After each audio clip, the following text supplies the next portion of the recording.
सहनाववतु सहनौ भुनक्तु सह वीर्यं करवावहै तेजस्विनावधीतमस्तु मा वहै। ॐ शान्ति शान्तिः।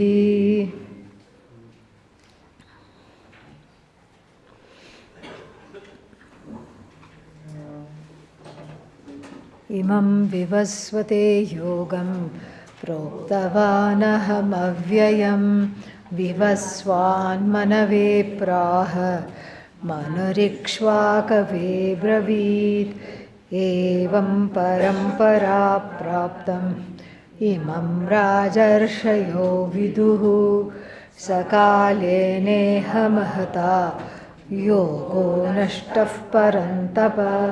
स एवाद्यं मया तेद्य योगः प्रोक्तः पुरातनः भक्तोऽसि मे सखा चेति रहस्यं ह्येतदुत्तमम्। Continuing, स्वपुत्राय आदिराजाय इक्ष्वाकवे अब्रवीत. We saw that this knowledge was given to by Manu, to whom? Ikshvaku. And then this is how the rest of the things are not talked about, because it's assumed, because Ikshvaku is what? Rama's clan, is the head of Rama's clan, so naturally this is a very illustrious clan, and so it is only the highlights of the parampara are talked about. You don't have to talk about each and every king and whoever received and who then it was passed on to, because that's not the point of this. The point of this is to know that there is a parampara, and that is how it is gained. This knowledge is gained through a teacher-student lineage. So having accomplished that, then he discusses some bad news. What is that? Evam means in this manner. Parampara praptam. Praptam, gained. Gained in this manner. What was gained in this manner? Imam. What is imam? This what? Yoga. This yoga, this knowledge, imam yogam, evam, in this manner, parampara praptam, gained through this lineage of students and teachers. Teachers who then became students, who then became teachers. So through the teacher-student lineage or student-teacher lineage, however you want to put it, that which was gained in this manner.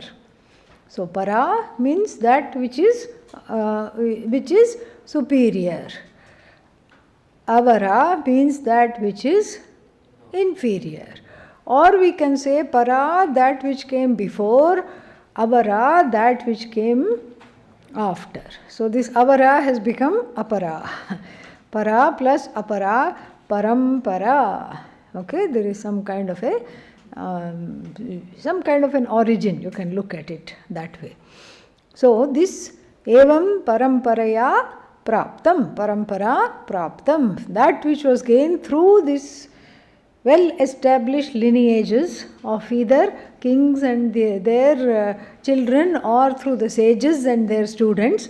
So in other words, here is something else to look at. There is the grihastha parampara, and then there is also what? Sannyasi parampara. And this is made very, very clear in the Mundakopanishad. Brahma devanam prathamas sambabhuva vishwasya karta bhuvanasya gopta. So this Brahmaji gave this knowledge to who? Atharvaya, to Atharva. Who is the Atharva? Atharva is the one in whose name the Atharva Veda is. So Atharvaya Jyeshtha Praputraya Praha. So from there we have the Grihastha Parampara that is talked about in great detail. But then there is also sannyasi parampara when we look at the Prashnopanishad, with the students coming to teacher whose name is Pippaladaha.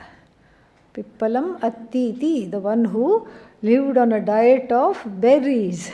This is Pippaladaha, that is what we know about the teacher.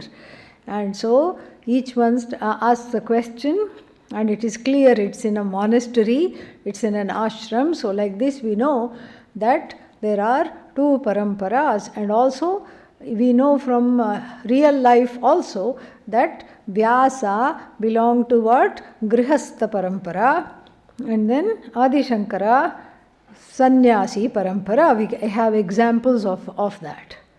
And usually each one, like see Vyasa's son Shuka immediately went into sannyasi parampara. Like that we have, we can see that there is a kind of a easy going back and forth between the two.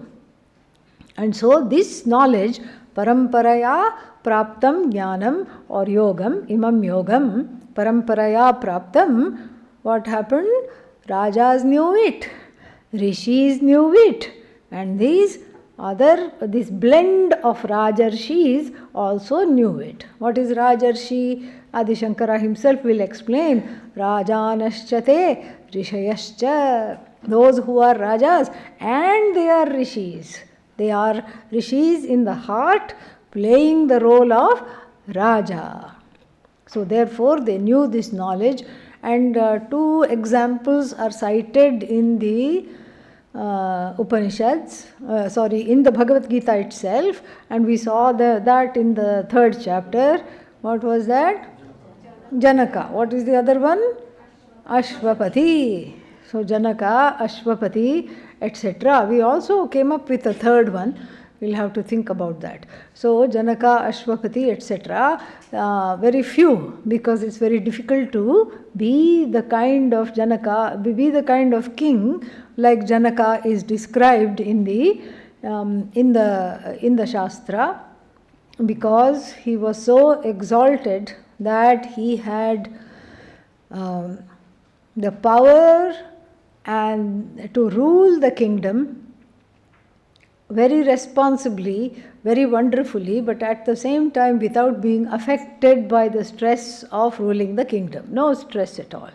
He was a jnani who happened to be a king, and in fact all the rishis in the forests used to send their brahmacharis for internship with King Janaka. They used to be sent to the palace, and King Janaka would teach them. He had his own way of teaching, and I don't want to talk about it now because then we'll get sidetracked. So he used to teach. And so like this, there were these rare breed called Rajarshis who could easily flank both the demeanor of a sage and also play the role of the king. So they would be in the world but not of the world, and so these kinds of people also existed. And then so evam paramparaya praptam imam yogam, who knew? Rajas knew, rishis knew, and Rajarshis also knew. But alas, what happened is given in the next line. Sahayogah kalena mahata. So kalena mahata kalena, due to the great lapse of time, in course of this large swath of time, what happened? Yogah nashtah. Yogah nashtah. We have to add a little iva. Iva means what? As though. Because if it had really been lost, there is nothing to talk about. It was there, but it was as good as lost. As good as lost. Why? Adharma preponderated. Dharma took a back seat. Duryodhanas increased. And then Arjunas and other people decreased. Those kinds of mindset, people of the dharmic mindset decreased. Because between dharma and adharma, which is more tempting? Adharma. This is a no-brainer. Definitely adharma is more tempting. So if I have the choice between right and wrong, and if I am told there are no CCTV cameras, all these are certain conditions. CCTV cameras are not there. No one can see what you are doing. All right? And so here is the dharmic choice, here is the adharmic choice. Go for it. Use your free will. What will anybody in their right mind choose?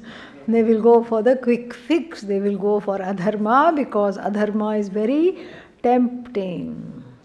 Why is adharma so tempting? Adharma is tempting because the will is weak. The will has been kidnapped by what? R&D, correct. Raga and Dvesha.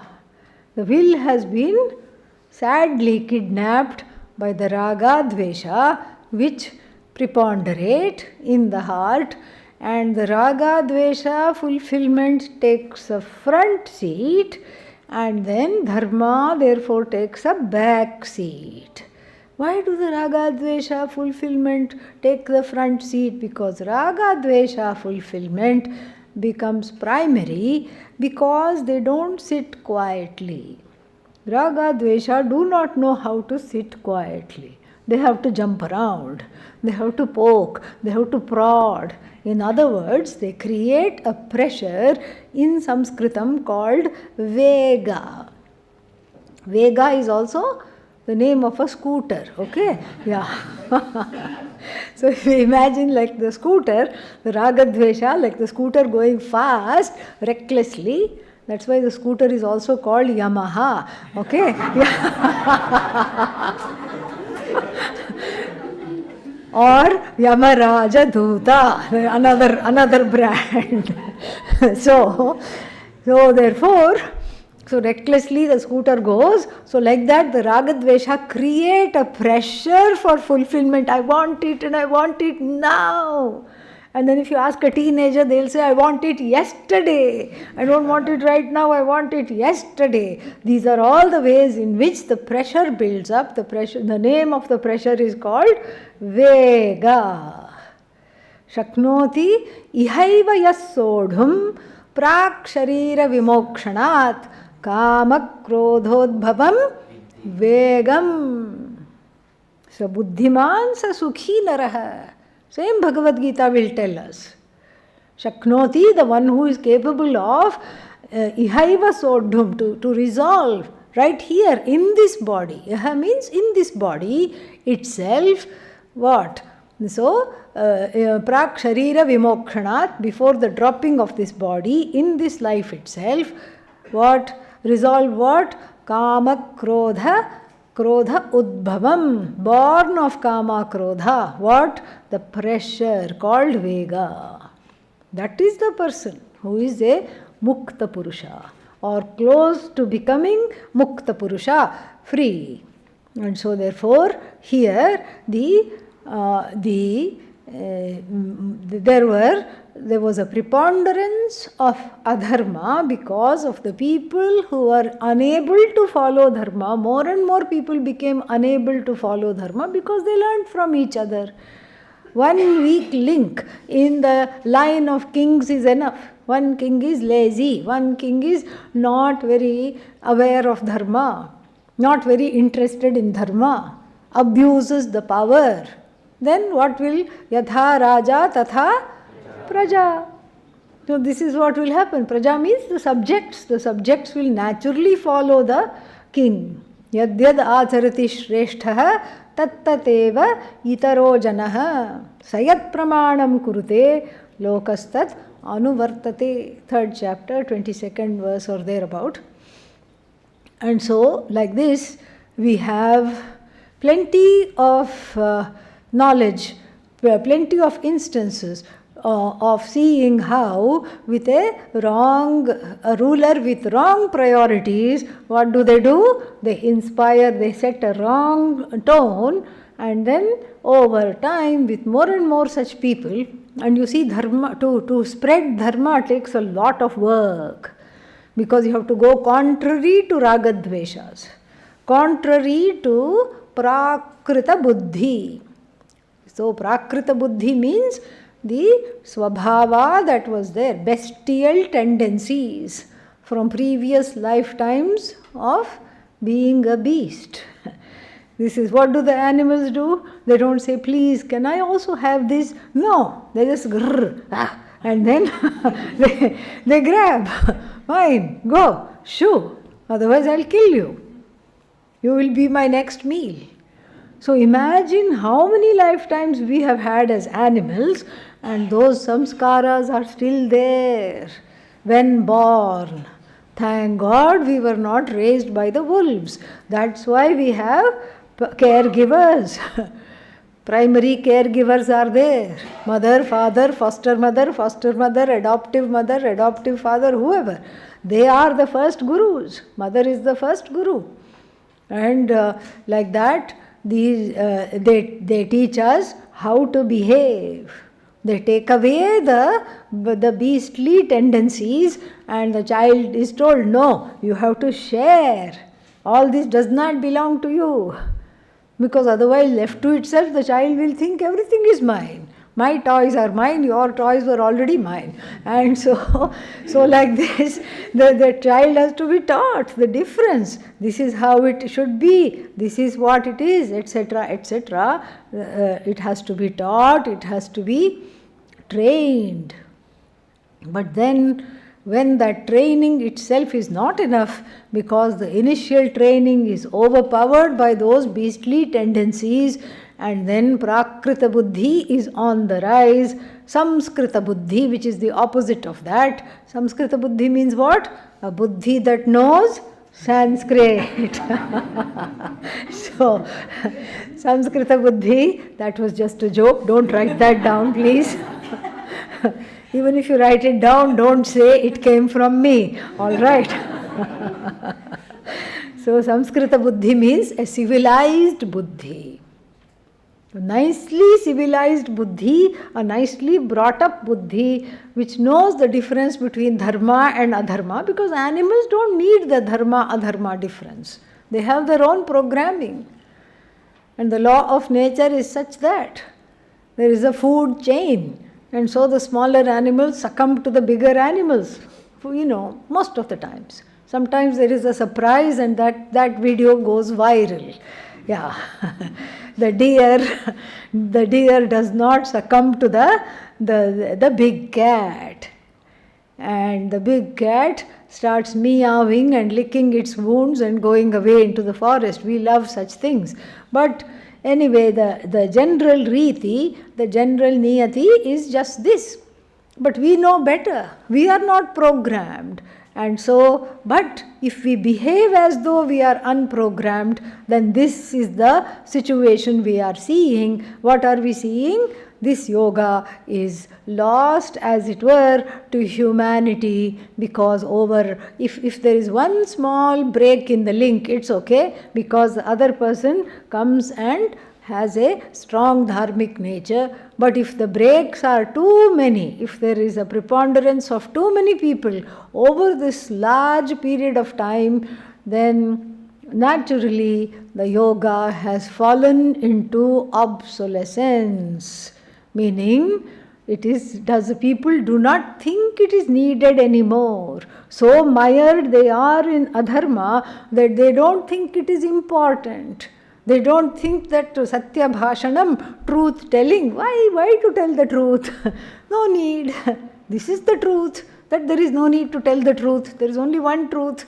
Like this, people have basically made a big, big lapse in this, because repeatedly they have flouted dharma. Repeatedly they have flouted dharma, and repeatedly, as a result of this, they have gone and they have gone to this side of the adharma, and therefore this yoga has become nashta. Nashta means as though destroyed. He parantapa. A beautiful parant, tapayati iti. Para means enemy here. Para doesn't mean any other person, no.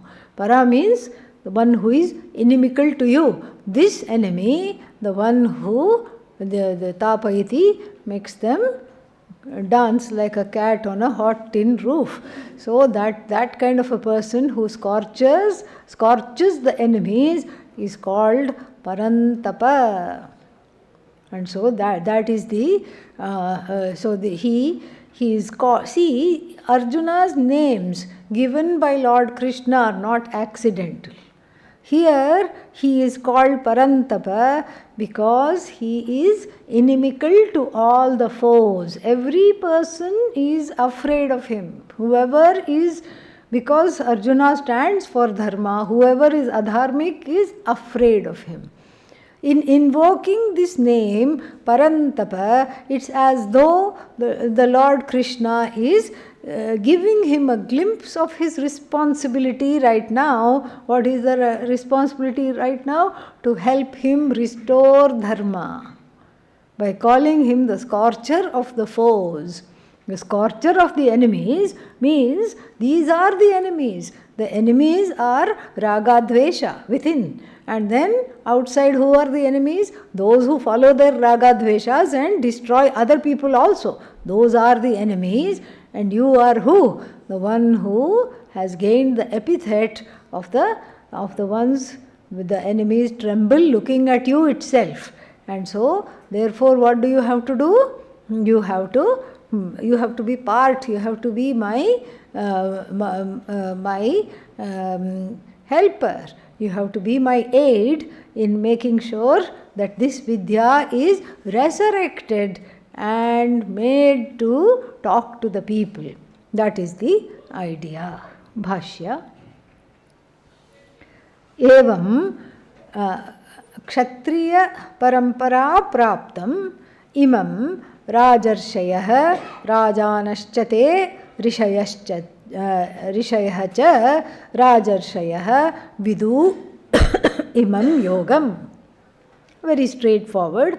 This parampara praptam, that which was what parampara praptam? Kshatriya parampara praptam, grihastha parampara praptam, yogam. So this yoga which the Kshatriya handed down to the Kshatriyas, to the kings, starting with who? Ikshvaku.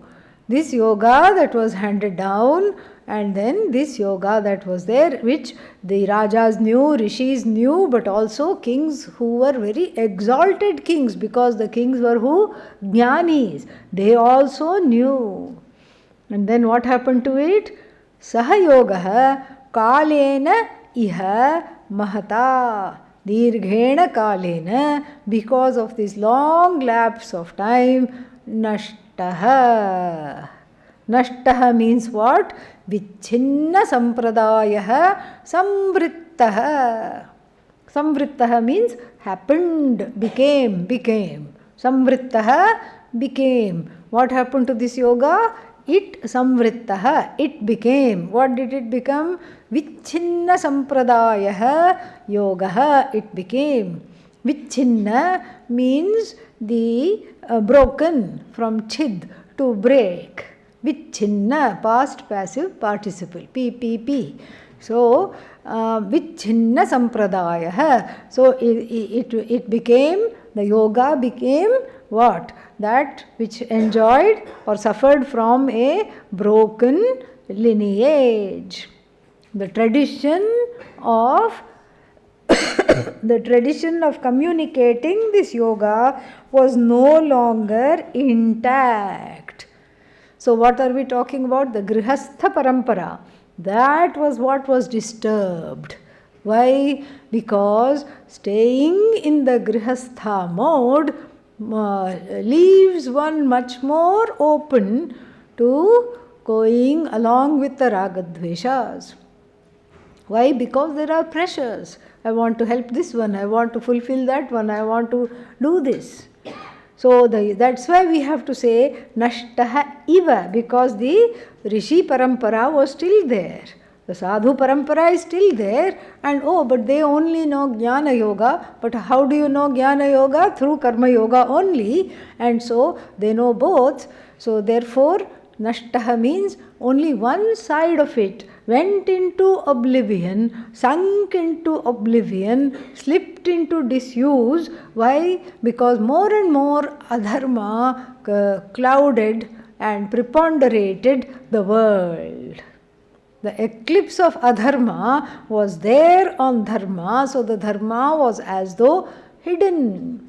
And so what happened to this? It became, samvrittaha means became, it became, what did it become? Vichinna sampradaya. So this, the sampradaya that got broken of the yoga which suffered from a broken tradition. This, and He Parantapa, he's got a beautiful elucidation of this word. He says, Atmano vikshipta bhutaha paraha uchyante. Atmanoho vikshipta bhutaha. Vipaksha bhutaha. So, vipaksha bhutaha. Paksha means on your side. Vipaksha means not on your side, on the other side. Atmanaha, from your standpoint, vikshipta bhutaha, vipaksha bhutaha means they who are standing against you. In this context, the word para doesn't mean simply other, but it means those others who are against you. Vipaksha bhutaha. Vipaksha bhutaha. San, what are they called? Paraha iti uchyante. They are called as para. Tan, unto them, what? Shaurya teja, shaurya tejaha gabhasti bhihi. Gabhasti means raise. Gabhasti means raise. So, through the rays of shaurya, courage, teja, brilliance. Through the rays of courage and brilliance, what happens? Bhanuhu iva, like the sun, we have to add summer sun, because this sun is kind of nice to sit in. Yeah. We have to add the sun, we have to borrow the sun from the next course. Okay? Yeah. Next 3-month course wala sun. That sun, this sun is kind of pleasant. You can sit and sun yourself, get some free vitamin D and all these things you can do.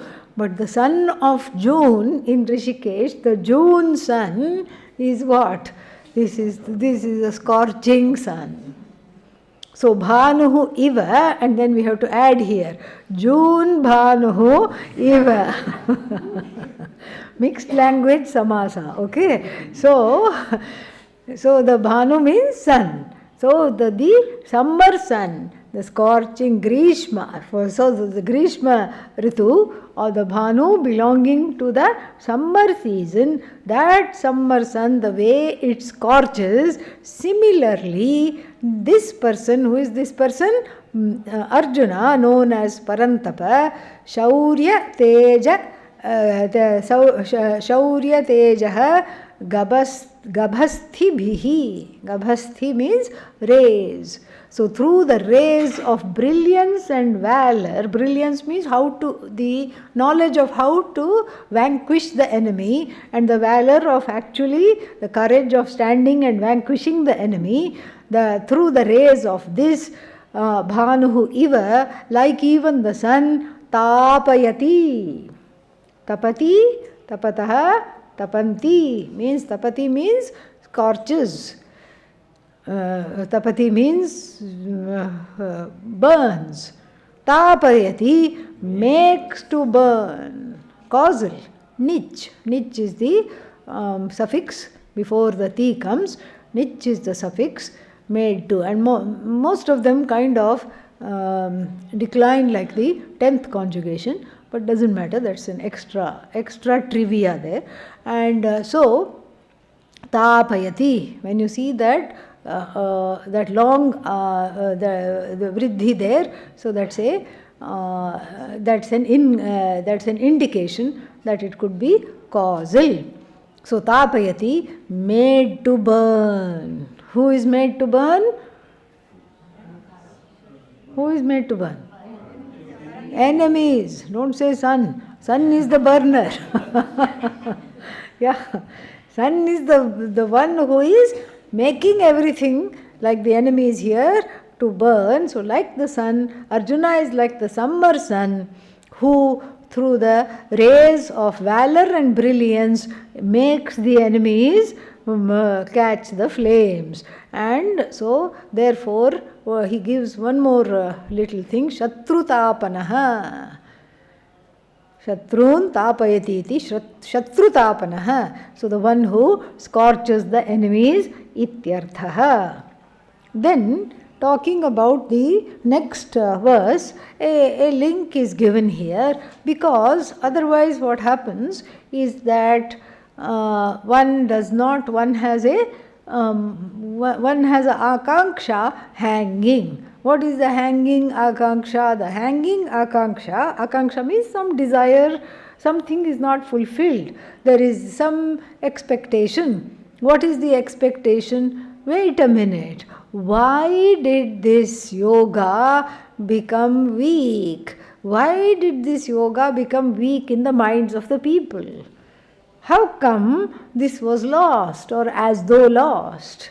So that Adi Shankara supplies a little connection and then says, Durbalan ajitendriyan prapya nashtam yogam imam upalabhya lokam cha apurushartha sambandhinam.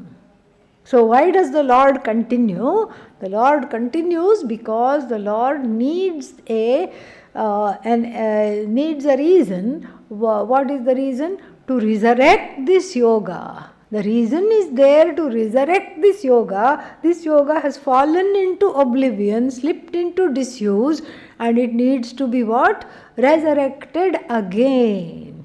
And so what is the reason for its resurrection is given here. And this is why the chapter continues. So Durbalan, because this yoga fell into the hands of weak people, weaklings. Durbala means weakling. Weakling means what? With respect to dharma, with respect to strength of the will to oppose the raga dveshas, or at least suspend them. Most of the people are like that. It's just how much is good enough? What is the highest price? That's all it is. Somebody said everybody is purchasable. How? Just they have to name their price, that's all. Some people are purchasable for a small price, and some people are purchasable for what? Very big price. That's what it is. So here, these are all the weaklings. They may not be bribed, but they may not have been bribed. We don't have to take that literally. That was just an example, upalakshana. But they were nonetheless, even though they may not have been bribed, they were bribed by the ragadveshas. They came under the spell of the ragadveshas, and so they became weak to the understanding dharma. Ajitendriya. Ajitendriya means ajitani indriyani yesham tesham the tan. So ajitendriyan. So indriyas by whom are not conquered. So for whom the indriyas are not conquered, or by whom the indriyas are not conquered. You can say either yesham or yaihi. Ajitani indriyani yaihi. Te tan. We can say like that, or we can say yesham, for whom. For whom the sense organs are not mastered. What are the sense organs doing? Grazing in the land of the sense objects. like horses.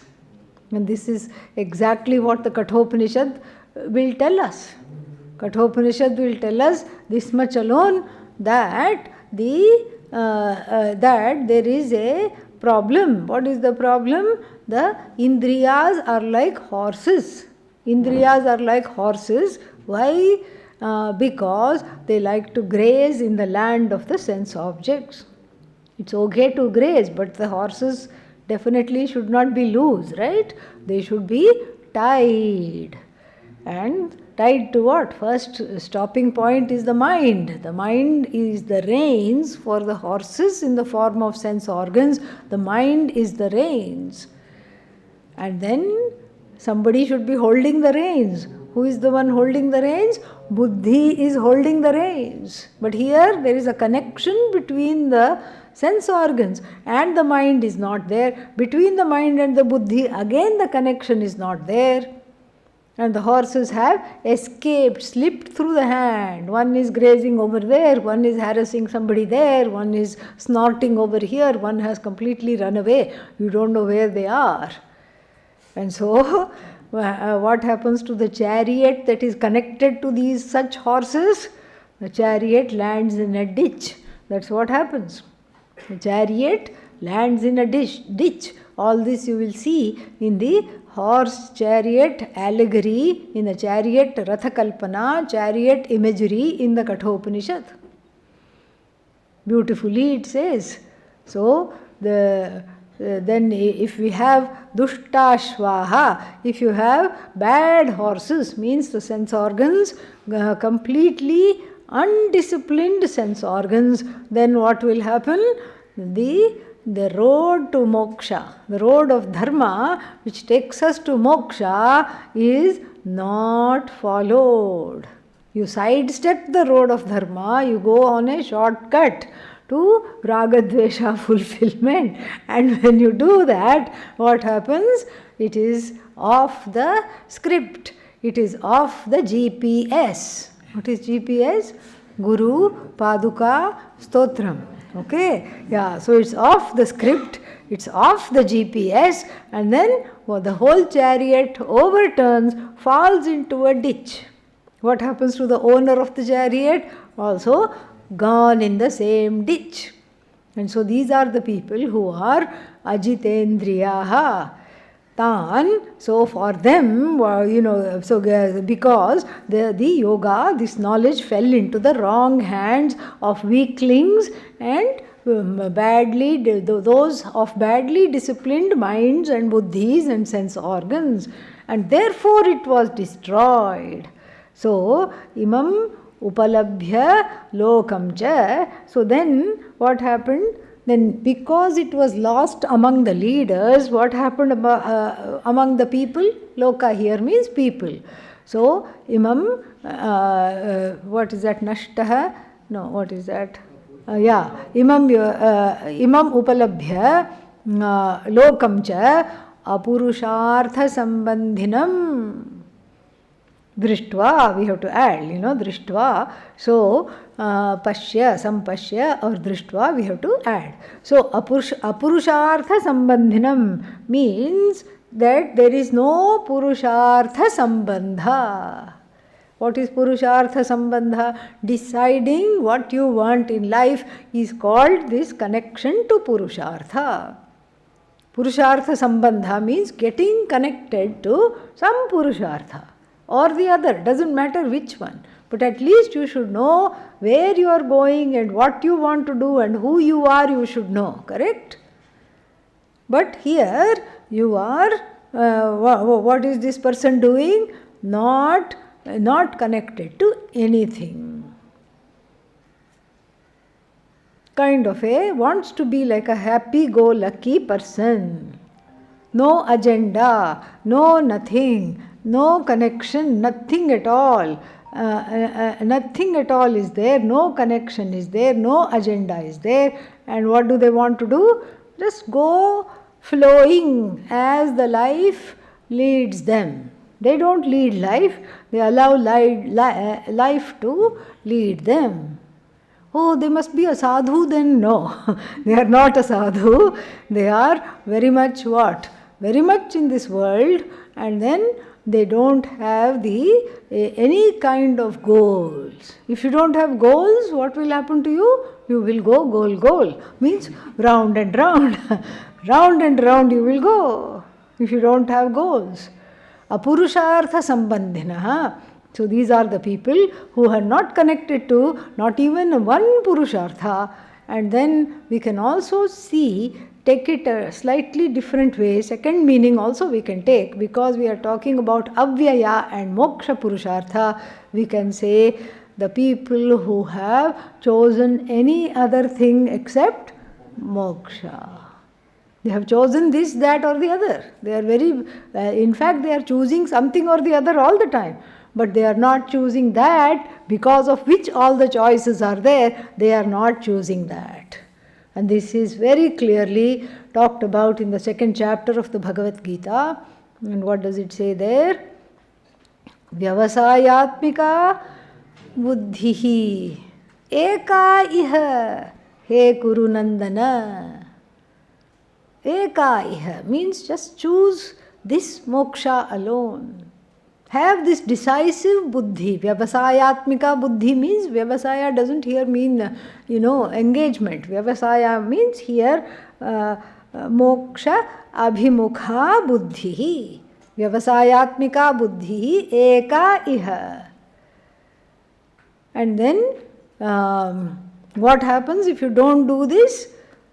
Bahushakhaha anantaha cha. Buddhaya avyavasayinam. Okay, I don't want to be having vyavasayatmika buddhi. I don't want to choose moksha. Then what will happen to me? For me, who is avyavasayin, what happens to me? Bahushakhaha. Suddenly too many choices open up. How many choices? Anantaha cha. Limitless choices. Oh, I can do this. Oh, I can do that. Okay, what did you do? Nothing, because I was caught in the horns of indecision. Nothing the person accomplishes, but feels like there are so many choices. I can do this, then I can do that, then I can do this. But then nothing gets done, because even if you fulfill all those desires, the nature of the one as a non-desiring entity is not understood at all. And therefore, all these things that you are doing is of any use? No use. And then the Lord continues in that section of the second chapter. The Lord continues, and then Yamimam pushpitam vacham pravadanti avipaschitah vedavadaratav partha nanyadasti iti vadinah kamatmanah swargaparaha janma karma phalapradam kriya vishesha bahulam bhogaishvarya gatim prati bhogaishvarya prasaktanam taya apahrita chetasam vyavasayatmika buddhihi samadhau na vidhiyate. That means what? That means that such people who are weaklings and who haven't disciplined their sense organs or their mind, what happens to them? They fall into the prey of people with quick fixes. Oh, you want moksha? Why are you studying in Swami Dayananda ashram? Don't you see, like they keep 3 months? Oh my God, come to my guru. Somebody will say outside, right here, my guru will give you instant moksha. How? By bopping on the head with a peacock feather bundle. Muktosi, you are free now. You just come. You don't have to study all this and then get up at 4 o'clock. Why? Are you out of your mind? You don't have to do that. You don't have to study Bhagavad Gita, Bhashya, Vashya. What is this? Bhashya, Smashya. That's what it is. Why should we study this? What is, when you can get instantly. Come here, come there. They will promise all kinds of wonderful things. You have to ask them, you have to have the shaurya, speaking of valor, you have to have the courage to ask them, why are you then looking for other followers? If you are fulfilled, you should be going sitting under a tree and happily being with yourself. If you are that contented, if you have moksha, enjoy it. Why are you trying to give it to others? You have to ask. And so, that the distance between myself and moksha, oneself and moksha, is not due to space or time, but due to not knowing my own nature is not understood. Moksha is siddha vastu, it is not sadhya vastu, it is not something to be gained, it is already gained. But like even the glasses which are now perched where? On the top of my head, I don't know where I'm looking. Tell me, help me.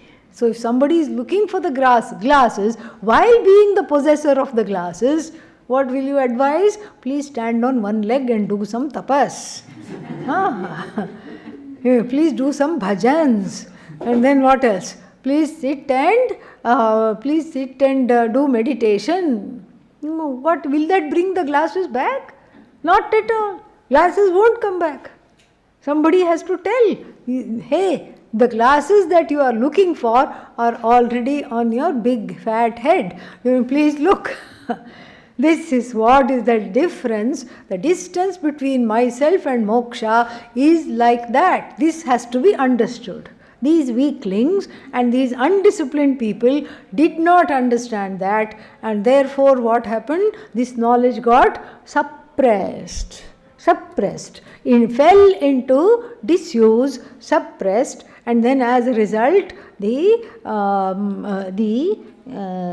adharma was on the rise, which is the whole idea, which is nicely segueing, coming beautifully to the Avatarvada, which is the next topic, starting verse number 4. And so, Durbalan, so these are the people who were responsible for this. They were weaklings, they were undisciplined people, and they had no clue of choosing moksha. Seeing that this was lost, the Lord then says what? We already chanted this. Saha eva ayam yogaha maya te adya proktaha.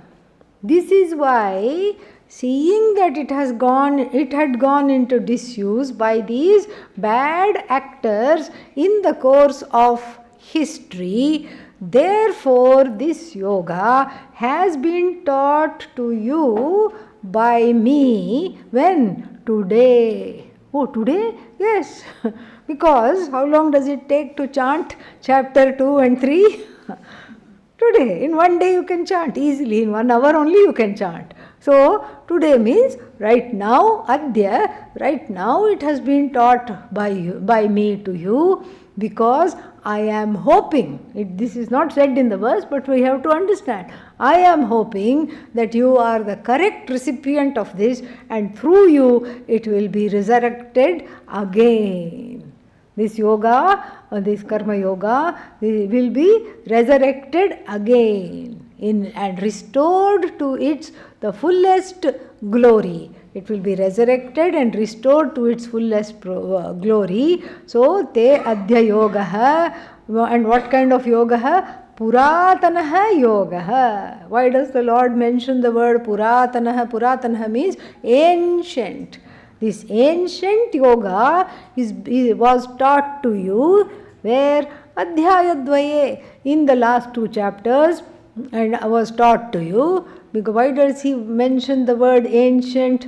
Perhaps he saw Arjuna, open-mouthed, OMG, all this happened. How come? How come nobody taught me this yoga? So, this must be new. It is not new. It's as ancient as the Jagat, because it came along with the Jagat. It has just slipped into a certain disuse. It is certainly not new. And then therefore what? I taught you. Why?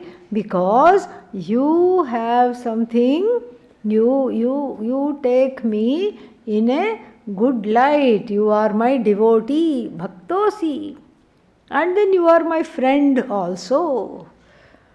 Because Arjuna saw Lord Krishna as a friend, and so Lord Krishna is acknowledging the multi-level relationship here. You are not only my student because you asked for the knowledge in the last chapter, you are my friend, you are my student, you are my devotee, and then, so therefore, rahasyam means the secret. The secret of this yoga, why is it a secret? Because it has fallen into disuse. Nobody knows it even though it's right there. And so the secret of this Uttama yoga, this greatest secret has been unfolded to you. I have given you this gift, Arjuna. I have given you this great gift. And then, so therefore, therefore, enjoy this yoga. Not only enjoy this yoga, but also share this yoga with others. That is the injunction of Bhagavan. Now, suddenly some kind of a doubt can come. Who is Lord Krishna in Arjuna's mind? Who is Lord Krishna? The one that was born under Rohini Nakshatra and was born on this particular Ashtami in Ashadha Masa. This is Lord Krishna with this birthday, this kind of a thing. Bluish looking, likes peacock feathers, likes to play the flute. This is the Krishna. And then we know your birthday. We have been celebrating, saying happy birthday Krishna. Every year we are celebrating, making 56 items for you. Okay? And then and when was Vivaswan born? At the beginning of the creation. And now how come you who were born a few decades ago are giving Vivaswan the knowledge which was when? At the beginning of creation. Beginning of creation you were not there. So how come you did that? This is going to be Arjuna's question, and then the answer we will see in the next class tomorrow. Om Purnamadav Purnamidam Purnat Purnamudachyate Purnasya Purnamadaya Purnameva Vashishyate. Om Shanti Shanti Shanti. Harihi Om Shri Gurubhyo Namaha. Harihi Om.